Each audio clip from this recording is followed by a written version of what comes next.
An impeachment of President Biden came one step closer to fruition last Wednesday when Louisiana Congressman Mike Johnson got elected Speaker. The newly elected Speaker told Fox News' Sean Hannity he has receipts. Let's watch. We have the receipts on so much of this now.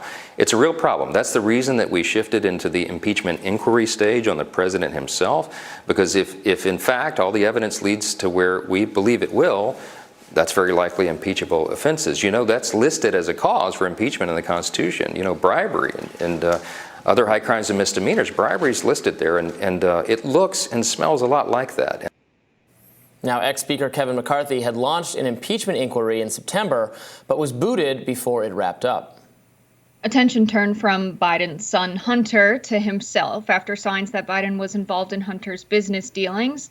Asked if considering a subpoena of the president's second-born, this is what Johnson told Fox's Maria Bartiromo on Sunday. I think that desperate times call for desperate measures, and that perhaps is overdue. We've not made a full decision yet. I'm counseling with the attorneys involved on all of this to see what the contours of. I'm an attorney myself, so I speak the language. We're trying to move forward on some of this very aggressively. I think the American people are owed these answers, and I think our suspicions about all this, the evidence that we've gathered so far, as you know, is affirming what many of us feared may be the worst. And, you know, as Jamie Comer likes to say, bank records don't lie. White House spokesperson Ian Sams has denied wrongdoing by the president, posting on X that it is a desperate attempt from the GOP. Rising has reached out for a comment via email. So Mike Johnson is getting right in the mix, first day as his speaker. I think one of his biggest faux pas so far has been saying that we should support Israel. We know he's a Christian, but because the Bible says we must as Christians, this is, you know, getting right at the heart of the separation of church and state. Is this not an impeachable offense for him as Speaker of the House? You promised to uphold the Constitution, and he very directly says that he's governing in the direction of what the Bible tells him to do. You can have your personal beliefs, but this sounds like he's not separating his personal beliefs from how he's governing here. Well, no, I don't think that's an impeachable offense. I think he has, you know, every right to believe policy should be guided by what his beliefs are, which are very Christian beliefs. You might think the policy outcomes that he favors based on those beliefs are bad. I mean, you have to just defeat them at the ballot box if that's the case, or if he does something, or if they put through a law that it violates the Constitution, then it gets struck down pending interpretation by the Supreme Court. I mean, what's impeachable is the potential or alleged criminal activity that is going on with the Bidens. And again, I don't want to, you know, get ahead of my skis here. We have a lot of more investigating to go. But what we have learned so far is just does not match what President Biden said himself about the situation with his son, which is that he had no knowledge of Hunter's business dealings whatsoever. And we now know he was on multiple calls with Hunter Biden while business associates were in the room, while people who were representing Ukrainian and other financial interests at a time where Joe Biden was vice president and was the policymaker, senior policymaker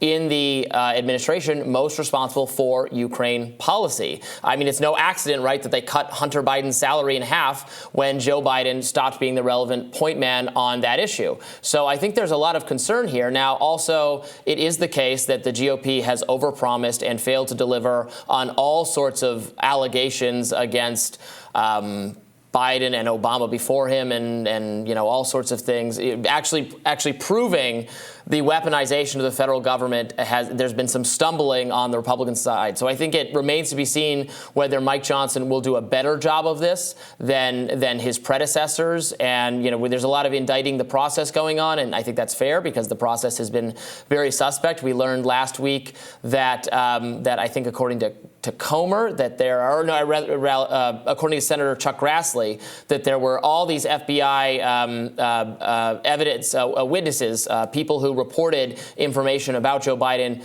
to various FBI branches, and it wasn't centrally coordinated, and it was shut down on the recommendation that, well, this is probably Russian disinformation, which we know is a lame and invalid excuse to shut down all sorts of legitimate speech and activity. So that's a long way of saying I think the investigation is very legitimate, and I'm interested to see where it leads, although I don't totally trust Republicans to land it, because there's been failures of execution many, many times in the past.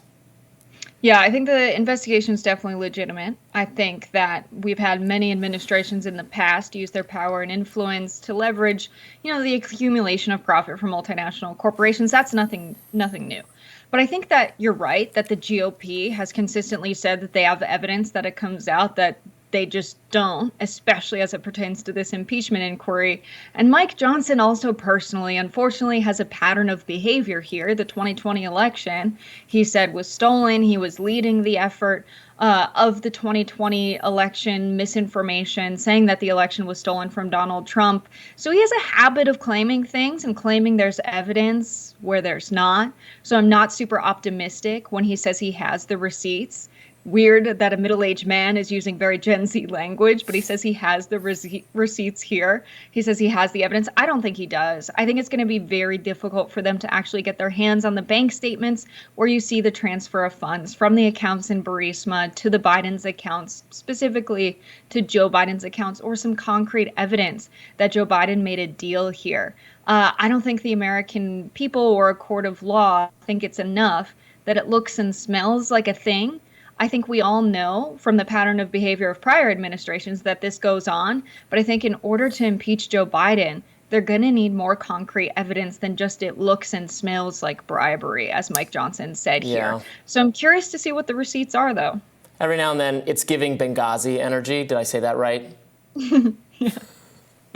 But the major, some of this stuff has been borne out in terms of the plea deal they tried to offer Hunter Biden that would essentially immunize him from further prosecution, from looking into the things we're all concerned about, including the potential collusion and involvement of his father. They were going to strike that possibility from the record of actually looking at that. That's how soft the prosecution of him was. It was something the judge noticed as they were going through with it. The ostensible adversarial prosecutors who are supposed to be taking this matter seriously were going to let him off on lame, lesser charges and then forbid anyone else from looking into the more serious matters. I mean, you don't have to be like crazy or a conspiracy theorist to think that's really sus. The judge thought it was really suspicious. So it's not just like crazy right-wing people who think that.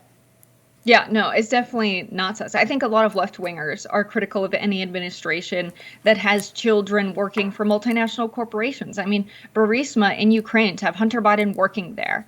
And then in the months after Biden, his father, is no longer vice president, you have his salary dipping. I mean, that's pretty clear suggestion, as Mike Johnson would say. It looks and smells like some kind of bribery, some kind of collusion here, some kind of international deal making.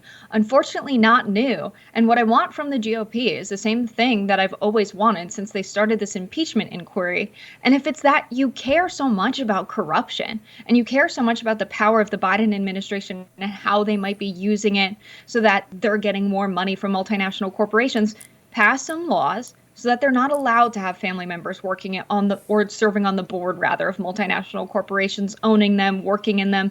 Pass a law, as Matt Gaetz introduced, that members of Congress can't trade stocks, ban lobbying contributions to their campaigns. There are a lot of things that they could do legislatively to prevent anything like this from happening in the future, and have a stopgap where there's an investigation preemptively before someone like Joe Biden gets into public office if they have family members that are serving on the board of multinational corporations. But the GOP doesn't seem very interested in doing that, because it seems that this is a sole effort to take down Joe Biden. And they don't really care about the corruption that happens at the highest level in pretty much every single presidential administration. So that's really what I'd like to see from that. Nor do the Democrats. What was it? We don't get it from Democrats either. Yeah. No, absolutely not. That's true. Unfortunately, this is very frustrating because I would support and you would support and the vast majority of the American people would support strict limits on, yes, for instance, the ability of members of Congress to play the stock market while sculpting policies that affect how much those stocks are worth. Seems like a no-brainer. Was famously opposed doing anything about it by former Speaker Nancy Pelosi and tons of people on both the Democratic and Republican side. That you're right that there's not a look at the wider problem of corruption among our top political officials. That's something that frustratingly neither party wants to take on because they're enriched. Both sides are enriched by it. And it is true that the Bidens are not even close to the first to have this kind of dynamic going on. Of course, all look at the Trump family and on and on and on. So that's fair, but that shouldn't be used by, and you're not doing this, but Biden people can't use that as an excuse to say, so it's fine, so don't look too closely at us. No one, I don't think the American people will be buying that. And we'll have more Rising right after this.